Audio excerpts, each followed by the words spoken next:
Pour vous, le pari d'inverser la courbe du chômage était-il tenable et François Hollande aurait-il dû s'engager comme il l'a fait sur ce sujet? Oui, alors moi j'entends beaucoup dire il aurait mieux fait de se taire, c'était risqué, pas prendre comme ça le risque de s'engager. Je pense qu'il a eu raison de s'engager parce que rien n'ira dans ce pays tant que nous connaîtrons le chômage de masse. Le chômage dérègle à peu près tout ce à quoi on tient, la protection sociale, si on a des problèmes de financement, c'est à cause du chômage, l'ambiance entre les gens, même les gens qui ne sont pas au chômage en souffrent parce que les conditions de travail sont plus difficiles quand il y a la pression comme ça du chômage qui vient battre à la porte de l'entreprise. Donc il faut traiter ce problème.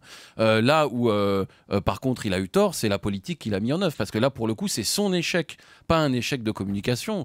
Par ailleurs, pour moi c'est accessoire, c'est un échec politique. Les contrats aidés, alors les contrats aidés, c'est la seule chose qui marche quand on regarde, ça fait baisser un peu le chômage des jeunes, c'est la seule chose qui a fonctionné. Mais le cœur de la politique de François Hollande, ça n'a pas été ça.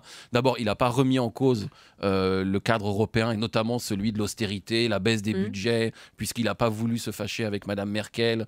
Il a commencé son mandat avec un traité d'austérité. Il n'a pas voulu relancer l'activité.